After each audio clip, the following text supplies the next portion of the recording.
Chères auditrices, chers auditeurs, bienvenue dans On Art, le podcast qui te fait découvrir tout ce que tu dois savoir sur l'art dans son ensemble. Expo, culture, musique, peinture, aucun art, du premier au septième, de train inconnu.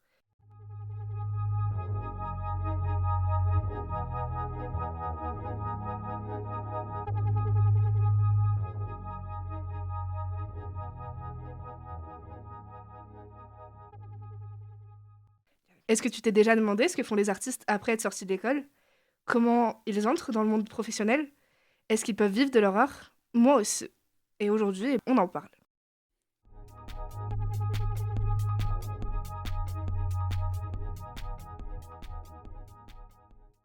Nous sommes avec notre invité, l'artiste Joris Creuse, dijonnais, diplômé de l'ENSA de Dijon en 2022, enseignant à l'école préparatoire des Beaux-Arts de Beaune et membre notamment du collectif White Cubie. Joris Creuse, peux-tu te présenter davantage pour celles et ceux qui ne te connaissent pas?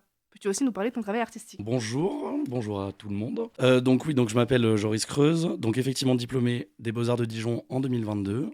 Après, j'ai pas fait que l'ENSA Dijon, c'est-à-dire que j'ai fait qu'un an à Dijon. Et j'ai fait 3 écoles pour ma part. Donc j'ai commencé les Beaux-Arts à Montpellier. J'ai fait mes 2 premières années à Montpellier. Ensuite, je suis parti à Nantes, où j'ai passé du coup mon DNA, diplôme de 3e année. Et j'ai fait mon Master 1, donc la 4e année, à Nantes aussi. Et je suis redescendu à Dijon, donc en 5e année. Pourquoi? Parce qu'à l'époque, j'avais déjà aussi un collectif qui s'appelle Collectif Portail, cofondé pendant ma 2e année d'études, on organisait des expositions avec un format résidence dans la ville de Chagny, donc qui est une petite ville qui est pas très loin de Dijon. Donc on a fait ces événements pendant 6 ans. Et en fait, il y a un moment, on a commencé aussi à avoir un partenariat avec le FRAC, avec la ville de Chagny. Donc en fait, ça a commencé à me faire aussi un peu un ancrage dans la région. Après, moi, je suis originaire aussi de Chagny, donc c'était vraiment aussi un peu ma ville de naissance, on va dire, quoi. Et donc ouais, le retour à Dijon, il me semblait un peu essentiel en fait par rapport à là où moi j'en étais. Et c'était aussi un défi que je trouvais très intéressant finalement de proposer un diplôme de 5e année en que un an dans l'école. Mais bon, au final, voilà, ça s'est très bien passé. Derrière ça, j'ai rejoint effectivement un collectif qui s'appelle le collectif White Cubie, qui est avant tout un atelier partagé. Donc quand j'ai rejoint cet atelier, très rapidement, il y a eu l'idée de mettre en place des cycles d'exposition. Donc l'atelier a été créé en 2019. Moi, je suis arrivé donc en fin 2022. Et en gros, depuis 2022, on a inauguré tout un cycle d'exposition voilà, dans l'atelier. Donc en fait, on transforme l'atelier régulièrement en espace vraiment dédié aux expositions ou à des événements comme des concerts ou d'autres, de la performance aussi. Enfin voilà, il y a pas mal de possibilités. Et on continue de travailler donc avec les membres de l'atelier en fait à élaborer voilà, des nouveaux projets comme ça. Pour revenir plutôt sur ma pratique, donc moi j'ai vraiment plutôt une pratique de sculpture. Je dirais que c'est sculpture au sens large. Voilà, ça peut aussi déborder à des moments sur d'autres médiums, mais ma pratique est quand même principalement en volume. Je travaille énormément la céramique, l'acier, qui sont vraiment 2 éléments assez récurrents dans mon travail, mais je m'interdis absolument pas de travailler avec d'autres matières, comme la cire par exemple. Je crois qu'il y a des questions plus ou moins autour d'une exposition un peu plus tard, où je reviendrai là-dessus. Voilà. Sinon, ma pratique, elle tourne beaucoup autour de la question de récit. J'utilise beaucoup en fait de personnages, de chimères, de gargouilles, de monstres, de personnages, on va dire, un peu hors normes, hors société, hors de notre réel en fait, et qui viennent s'intégrer, perturber les espaces dans lesquels la sculpture vit. Tout ça en fait, ça se lie régulièrement avec des objets que je fabrique, mais qui sont souvent des objets mobiliers, ou en tout cas qui évoquent la question de soit de l'architecture, soit de l'espace intérieur, donc des tables, des chaises. Après, je reprends aussi potentiellement des éléments d'architecture comme les gargouilles dont je parlais, mais ça peut aussi aller sur plutôt de l'architecture industrielle, les usines, la cheminée, des choses comme ça, qui sont en fait près des éléments qui m'obsèdent, quoi. Donc voilà, je dirais que je marche un peu comme ça, je marche un peu à l'obsession. En général, il y a un truc qui m'attire, qui me tourne en tête, et j'ai l'impression que je vais essayer d'épuiser une forme ou un sujet. Tout ça, en fait, ça finit par dériver en fait sur plein d'autres projets, mais il y a un peu cette question de l'épuisement, quoi. Le fait de travailler comme ça une forme de manière un peu récurrente, elle est jamais 2 fois pareille, et elle finit toujours par prendre du coup une nouvelle direction et aller quelque part que j'avais peut-être pas imaginé au début, et puis finalement, ça crée la suite. Je considère que la manière dont je travaille, c'est un peu comme l'élaboration d'une maison ou de la construction comme d'une famille en fait, avec des personnages qui deviennent récurrents et puis des éléments en fait qui reviennent et qui construisent comme ça progressivement une espèce d'ensemble qui finit par dialoguer ensemble et avec moi et avec les espaces, quoi. Ok, génial. Alors, je voulais savoir aussi si tu pouvais nous parler de ton insertion professionnelle dans le monde de l'art. Quelles ont été les difficultés, les obstacles, et comment t'as fait pour en arriver là où t'es aujourd'hui? Du coup, comme je disais au début, donc avec la question du collectif, ça déjà, ça a été assez important, dans le sens où, avant de faire les Beaux-Arts, déjà, j'ai tourné un peu autour du pot, en fait, avant d'aller aux Beaux-Arts. J'ai pas fait de prépa, mais je suis pas non plus allé aux Beaux-Arts directement après le lycée. Et j'ai vécu à Lyon, en fait, pendant un temps, où j'ai fait pas mal de stages, notamment notamment dans des galeries comme la Galerie Tator ou même au Musée d'Art Contemporain de Lyon. À l'époque, ce qui m'intéressait pas mal, c'était justement le fait d'être en contact avec les artistes. Ça me permettait aussi un peu de... Je comprenais pas bien ce que c'était tout ça, mais ça m'intéressait. Et voilà, je crois qu'il y avait déjà la question des histoires, quoi. Je crois que ce que j'aimais beaucoup quand je découvrais un artiste, c'était un peu de comprendre quel est le récit en fait dans lequel il s'inscrit et c'est quoi toutes ces histoires qui se racontent et qui nous racontent. Et donc tous ces stages en fait, ça m'a permis de peut-être un peu mieux cibler aussi comment ça se passe, c'est-à-dire justement comment un artiste il existe, c'est quoi la question des galeries, comment ça marche, les musées. Donc j'ai fait beaucoup de régie, ce qui en soi m'intéressait beaucoup parce qu'il y avait déjà on va dire cette pratique manuelle, quoi, qui était un truc un peu de ligne directrice que moi j'avais, qui était la certitude qu'il fallait que je fasse quelque chose de mes mains et pas enfermé dans un bureau, quoi. Et donc derrière, c'est en discussion en fait avec des artistes avec qui j'ai pu travailler à l'époque, comme Mathieu Tremblin par exemple, qui m'a poussé qui m'a dit non mais vas-y quoi, tente les Beaux-Arts, vas-y. Donc quand je suis arrivé aux Beaux-Arts, on va dire que j'avais déjà un peu ce truc là en tête aussi de qu'est-ce qui existe après ou à côté. Et donc comme je disais, il y a eu la création du collectif en deuxième année, quand j'étais en deuxième année. Et ça m'a beaucoup servi parce que à partir de ce moment-là, c'est comment on monte une expo, comment on invite des artistes, comment on fait des dossiers de subvention en fait aussi pour avoir de l'argent, pour pouvoir payer les artistes qu'on invite, pour pouvoir mettre en place par exemple justement des temps de résidence. Donc les temps de résidence qu'on mettait en place, il fallait penser à le logement, il fallait penser potentiellement au fait que sur une résidence, ce qu'on voulait, c'est que les artistes puissent produire, donc avoir de l'argent pour faire de la prod. Donc chercher des partenaires aussi, savoir comment un peu s'entourer. Donc comme je disais, il y a eu le FRAC Bourgogne qui nous a assez rapidement rejoints et qui du coup nous subventionnait en partie et nous prêtait aussi des œuvres de la collection qu'on a pu choisir. Et donc déjà tout ça met déjà un pied un peu à l'étrier et ça permet de rencontrer aussi des gens parce qu'au fur et à mesure on a fait du contact, du coup pareil on finit par créer un peu une sorte de carnet d'adresses quoi, de gens qui pourraient être intéressés par les événements qu'on fait, qui pourraient être des acteurs aussi de tout ça. Donc voilà, donc c'est typiquement rencontrer les gens de la DRAC, un petit peu aussi connaître les réseaux qui permettent d'exister et de produire des choses comme ça. En parallèle de ça, pendant les Beaux-Arts et surtout après, pas mal travaillé aussi pour des artistes, donc en étant assistant, donc en aidant à la production d'œuvres et aussi notamment une partie importante qui a quelque chose que je fais encore régulièrement aujourd'hui, mais je travaille souvent avec une galerie qui s'appelle la galerie Pietro Sparta,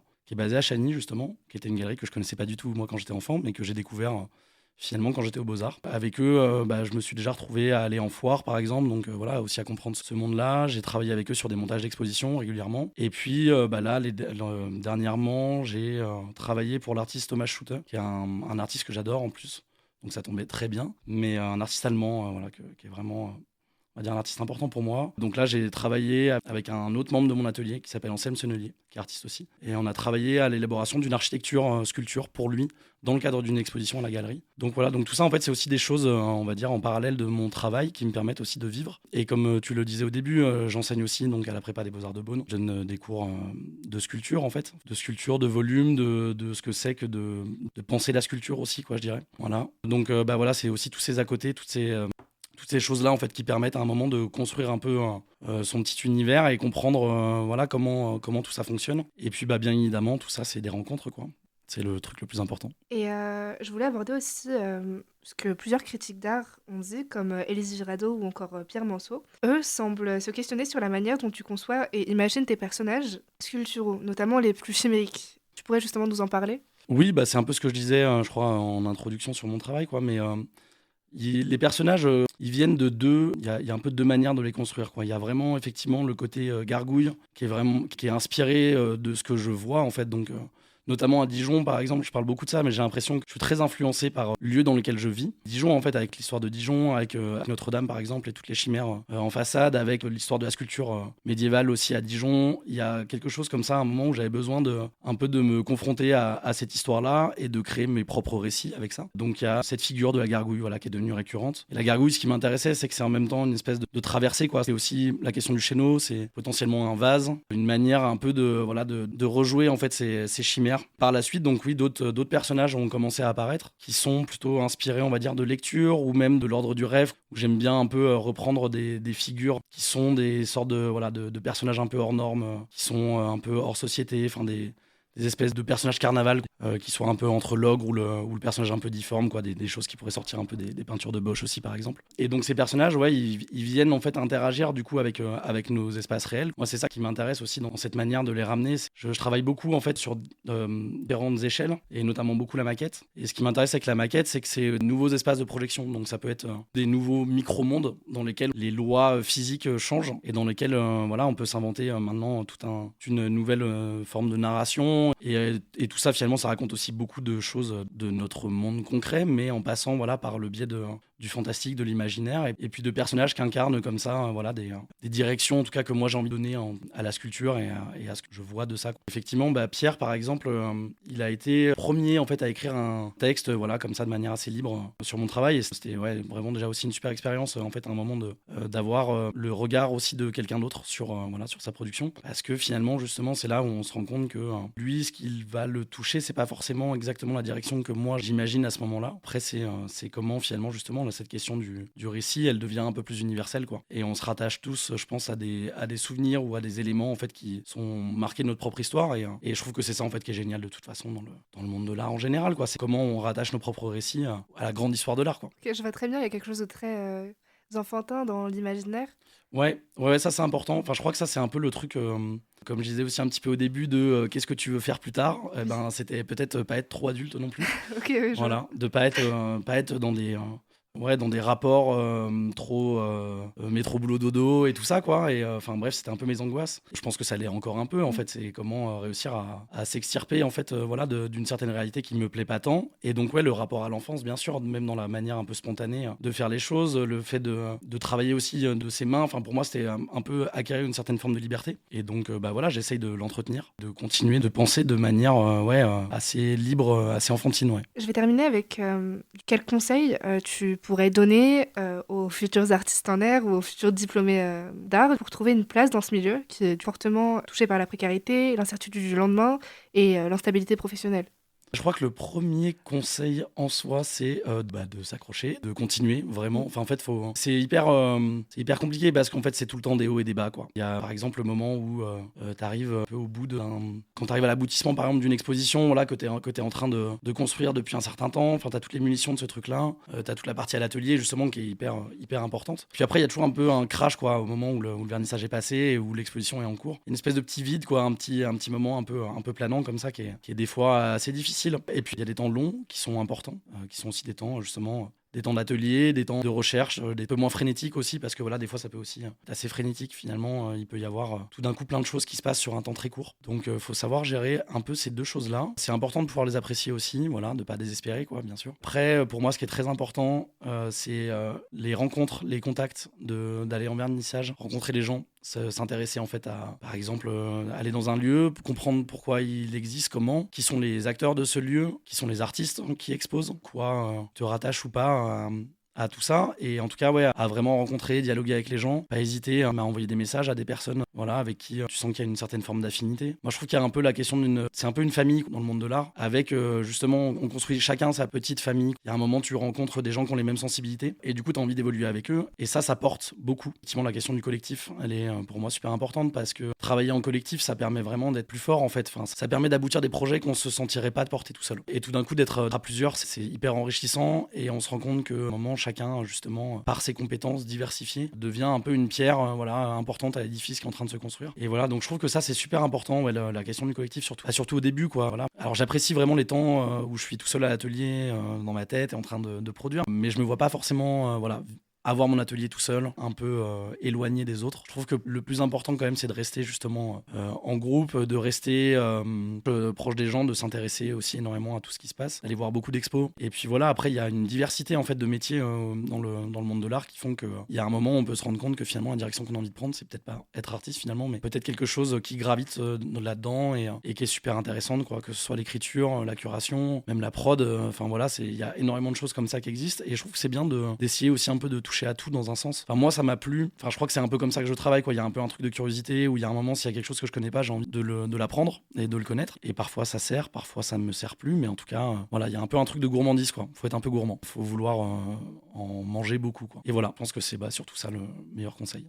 Merci beaucoup de nous avoir octroyé ce moment. Je suis sûre qu'il saura éclairer beaucoup d'entre nous. Et je Merci. voulais savoir si tu aurais une page internet, un réseau social principal ou... Ouais, j'ai une page Insta, bien sûr. Alors après, je sais pas si je suis hyper. Je m'en occupe pas énormément, mais en tout cas, c'est plus facile de me contacter par Insta, par exemple. Et puis après, j'ai un site aussi, joriscreuse.com, tout simplement, où il y a mon portfolio que j'essaye quand même de mettre à jour très régulièrement, en mettant à chaque les nouveaux projets, les nouvelles pièces. On va dire que les choses les plus récentes se retrouveront plutôt là-dessus. Après, sur Insta, bon, bien sûr, il y a quand même toujours du contenu, quoi. Et voilà, et ça permet de suivre un peu plus les moments de vie et les moments d'atelier, quoi. Donc, Je te remercie encore une fois. C'est tout pour aujourd'hui. merci pour l'invitation. Passe une bonne journée.